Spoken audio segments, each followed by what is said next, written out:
수첩에서 정말 엄청난 것들이 나왔습니다. 예를 들면 NLL에서 북의 유도라든지 국회 봉쇄라든지 이런 단어들이 나오고, 심지어 수사단을 하나를 새롭게 구성해야 된다라고 해서 인사안까지도 수첩에 나왔다는 거지 않습니까? 본부장님 맞죠? 이제 그게 뭐 구체적으로 실행된 일까지 뭐지만 메모 내용에서 그런 내용이 있었던 건 사실. 수첩에 정치인, 언론인, 종교인 등에 대해서 수거 대상이다라고 이야기를 하시는데요. 사살이라는 표현이 있었습니까? 지금 말씀하시는 게 네. 거의 뭐 그 저희가 조사 사실이 부합한다라고 보면 되겠죠. 부합합니다. 수첩을 누구 사살하라고 썼습니까? 수첩 메모 내용 누구와 상의했습니까? NLL 북한 공고는 어떻게 유도하려고 했습니까? 비상계엄 윤 대통령이랑 직접 소통했습니까? 합수부가 별도의 수사단 꾸리려고 한 건가요? 계엄 후에 어떤 역할 맡으려 하셨나요? 계엄 해제 후에 2차 계엄 모의하셨나요? 노상원 씨는 현역 군인이 아니고 또 그 수첩에 관련돼서도 국방부가 알고 있는 것은 없습니다만. 자, 지금 수사가 진행 중이죠. 이 계엄령과 관련된, 그리고 그 과정에서 어떤 일이 있었고 어떤 인물들이 관여를 했는가, 이게 수사의 핵심으로 지금 진행 중인데요. 요즘에 많이 거론되고 최근에 등장했던 바로 이 인물, 전 정보사령관 노상원 전 사령관 얘기입니다. 계속 나오고 있습니다, 지금요. 자, 그런데 얼마 전에 경찰이 노상원 전 사령관에 대해서 수사를 진행했고, 그리고 그 수첩에 대해서 여러 가지 설명을 내놨잖아요. 그런데 이 수첩에 적힌 내용을 바라보는 경찰과 검찰의 시각차가 좀 나오고 있습니다. 화면 좀 보겠습니다. 우선 가운데 있죠. 이 수첩에 적힌 주요 내용들, 뭐 국회 봉쇄, 정치인 등등등 수거 대상이다. 그리고 국회에서 설명이 나왔죠. 뭐 사살 이런 표현도 있었다. 그리고요, 뭐 NLL에서 북한의 공격 유도, 특히 이게 북풍 유도 아니냐, 뭐 이런 얘기가 나오는데 이런 것들이 적혀 있었다는 거예요. 이 수첩에요. 한 60페이지 조금 더 되는 작은 수첩인데 여기에 이런 것들이 기록돼 있었다는 거죠. 자, 그런데 이걸 놓고요, 경찰에서는 노상원 전 사령관 지금 계엄의 2인자다. 어떻게 보면 계엄의 기획자, 설계자로 볼 수도 있다. 그러니까 이번 계엄, 뭐 내란 관련해서 스모킹건이다. 이런 보는 시각을 갖고 있는데, 반면에 지금 이게 검찰 쪽은 좀 넘어갔단 말이에요.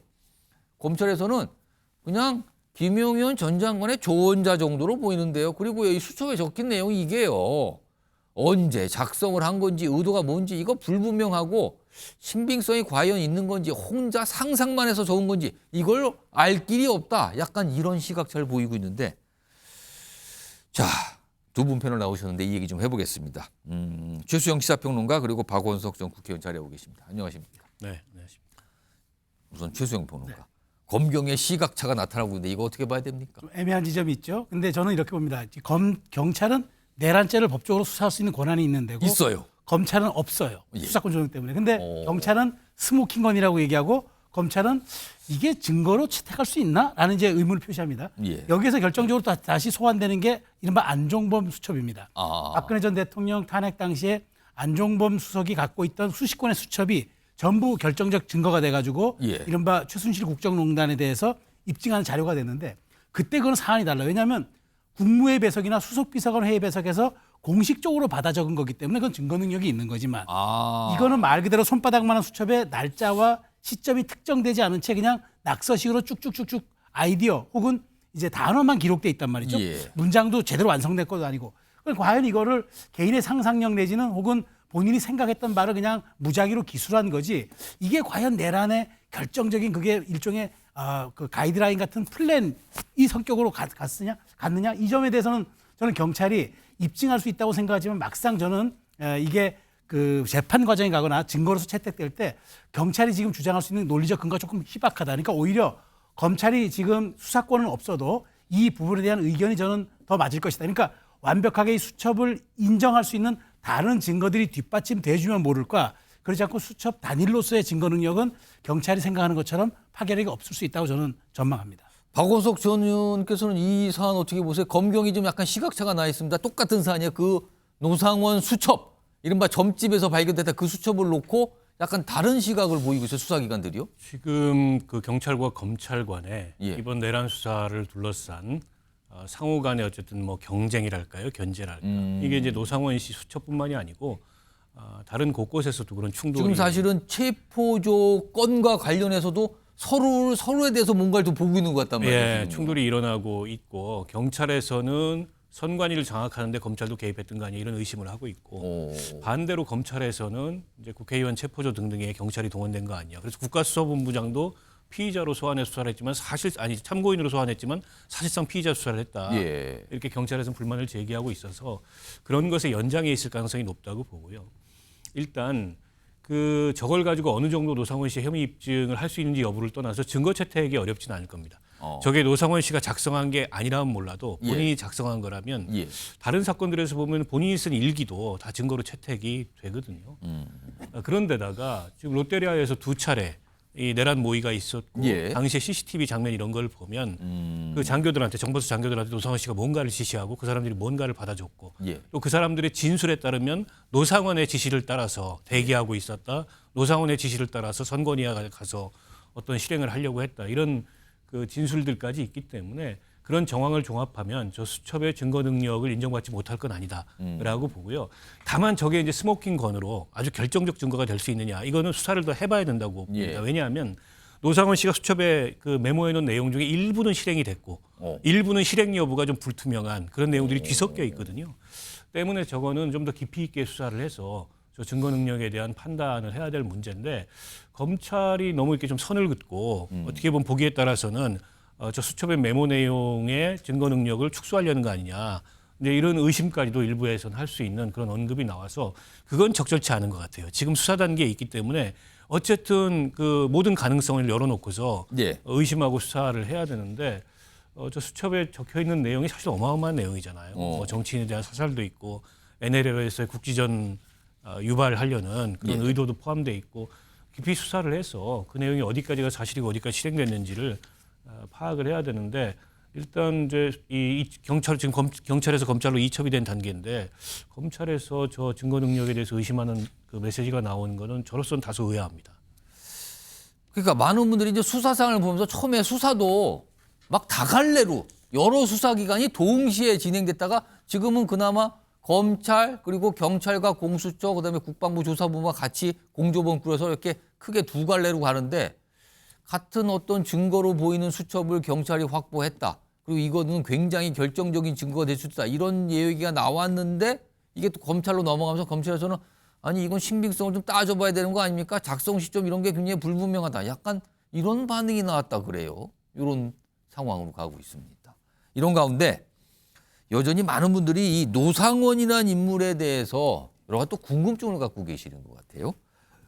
오늘 이 인물에 대한 설명이 좀 나왔습니다. 들어보겠습니다.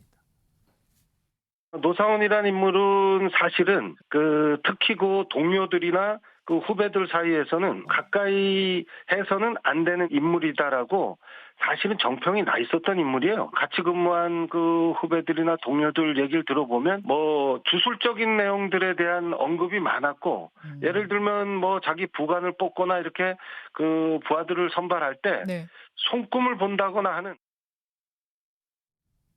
그러니까 많은 분들이 좀 깜짝 놀란 것 중에 하나가 지금 노상원이라는 이 인물이 이번 계엄 사태와 관련해서 여러 가지 역할을 했다. 그리고 경찰에서는 사실은 굉장히 좀 중요한 뭐 기획자급으로 보고 있는 상황이잖아요.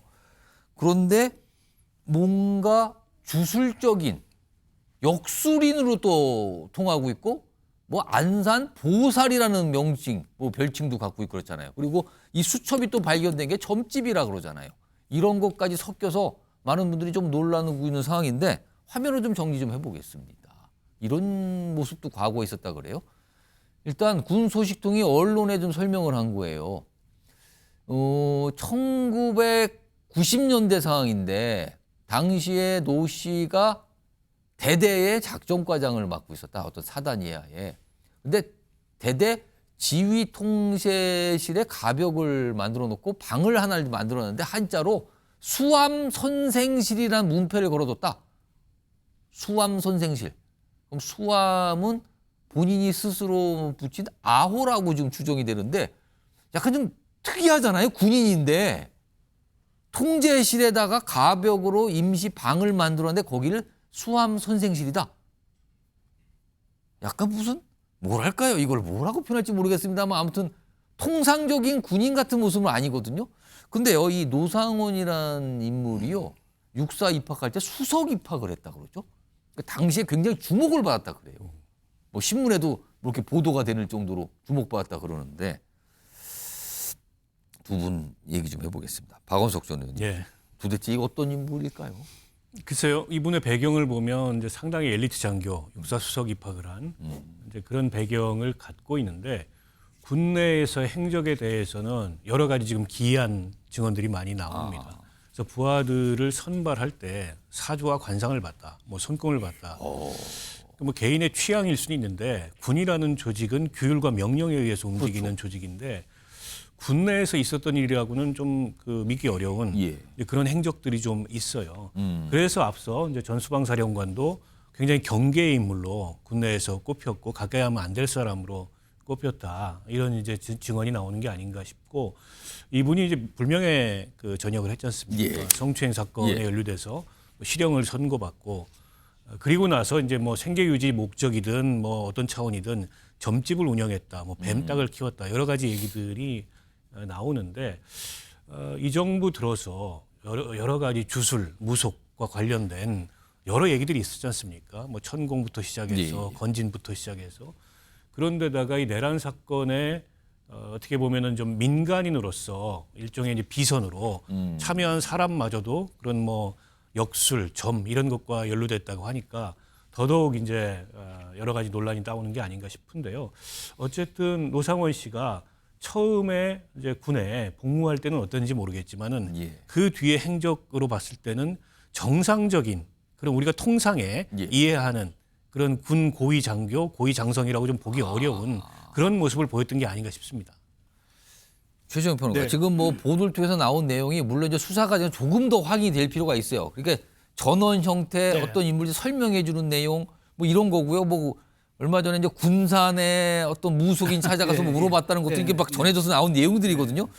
근데 아무튼 글쎄요, 통상적인 군인의 모습은 아닌 걸로 보이긴 합니다, 지금요. 그렇죠. 아니 생각해 보십시오. 그 대대 지휘본부 우리가 CP라고 하는데 거기 작전과장실에 가벽을 세워서 한 룸을 만들어서 거기서 본인이 뭘 공부했는지 모르겠으나 뭐 명리학을 했을 수도 있겠죠. 그런데 그걸 아무도 통제하지 않았다? 대대장조차도 통제하지 않았다?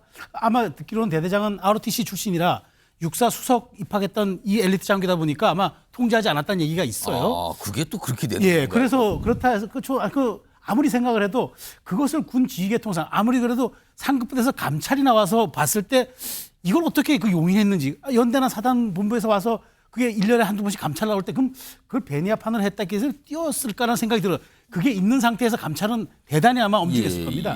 그런 측면에서 노상원 씨 같은 경우는 지금도 아마 그런 얘기가 나와요. 지금도 경찰 조사받는 과정에서 몇몇 경찰 보고 당신이 관상이 좋다. 내가 사주 좀 물어봐도 되겠느냐 해서 그 경찰이 협조하지 않았다는 보도가 나왔습니다. 실제. 역수를 공부를 했는데 그거를 지금 취조받는 과정에서도 걸까요? 얘기를 했다고 제가 뭐 일간지가 보도한 걸 봤어요. 그래서 그걸 볼 때마다 이분이 정말 군에 있을 때부터 그랬지만 지금도 본인이 역술과 무속을 본인과 한 몸처럼 이해하고 있는 것은 아닐까. 그래서 여기에 대한 어떤 자기 확신과 어떤 뭐랄까 자기 신념이 도를 지나쳐가지고 이렇게 수함 선생이라는 칭호까지 군내에서 만들 정도로 하지 않았을까. 그렇다면은 저는 이분에 대한 조사와 여러 가지 수첩에 대한 증거 능력도 저는 이것과 연관지어서 봐야 한다. 그러니까 무속에 심취했거나 명리학에 상당히 심취해 있다 그러면은 거기에 적힌 메모들조차 그와 무속 혹은 자신의 신념 그다음에 자신이 알고 있던 이른바 명리 이런 쪽과 연관지어서 메모했을 수도 있다고 봐야 되기 때문에 그래서 저는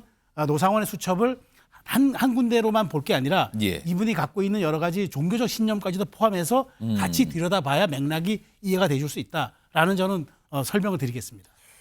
아무튼 통상적인 군인의 모습, 민간이죠. 이 전역을 했으니까요. 통상적인 예비역, 그러니까 전역한 군인의 모습인가. 하여튼 여러 가지 궁금증들을 많은 분들이 갖고 계십니다. 과연 어떤 인물이길래 이런 겁니다.